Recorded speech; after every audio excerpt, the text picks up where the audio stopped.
안녕하십니까. 호세아 특강을 시작하겠습니다. 먼저 인물 호세아에 대해서 살펴보겠습니다.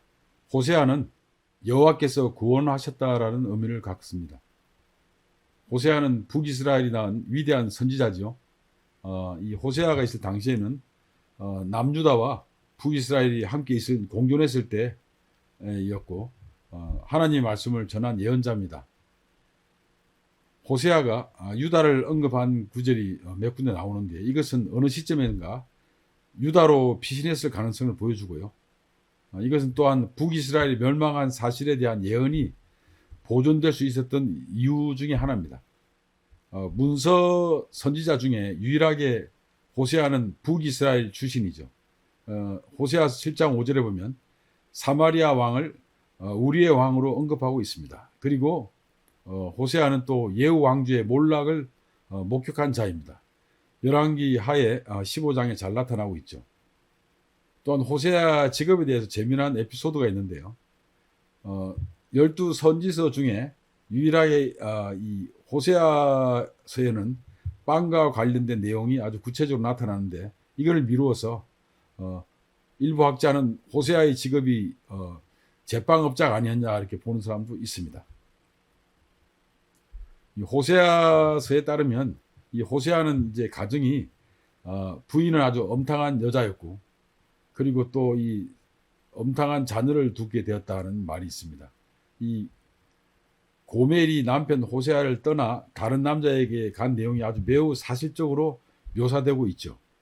이 내용이 사실이냐 아니면 이 풍유냐 하는 것에 대해서 많은 논란이 있습니다만 호세아서에 이러한 내용이 담긴 것은 그 내용의 사실 유무보다 그 내용에서 발견할 수 있는 교훈입니다.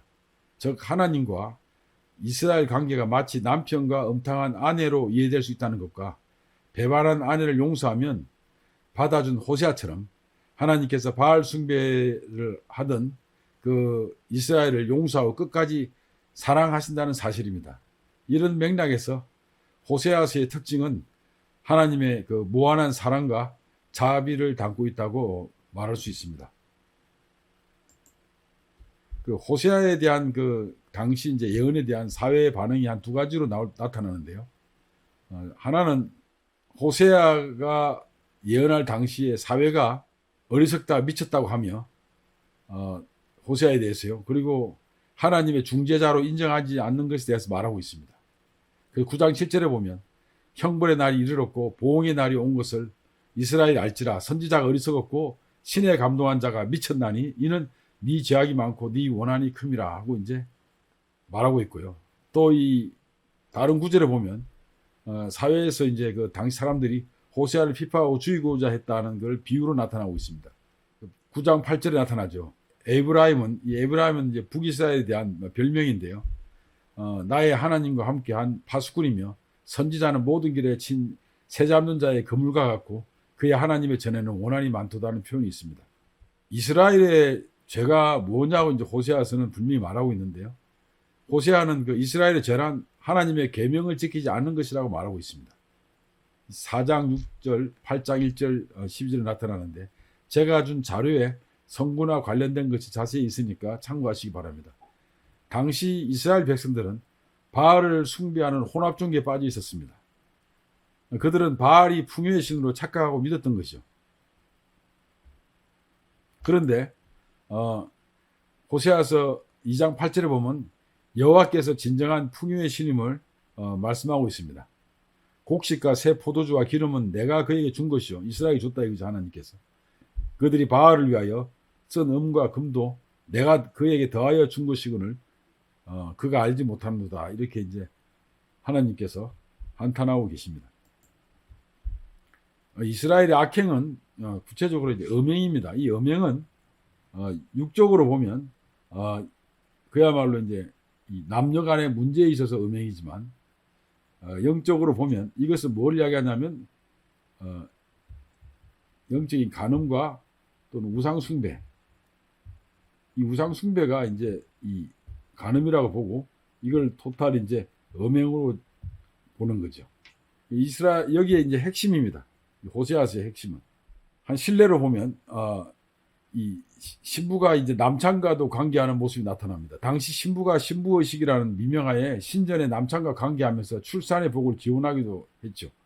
그래서 이제 4장 14절에 보면 너희 딸들이 음행하며 너희 며느리들이 간음하여도 내가 벌하지 아니하리니 이는 남자들도 창기와 함께 나아가며 엄부와 함께 희생을 드림이라.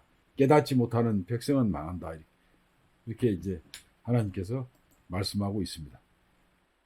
이러한 악행에도 불구하고 타락에도 불구하고 하나님께서는 그들을 이스라엘이 돌아올 것을 계속 말씀하고 있습니다.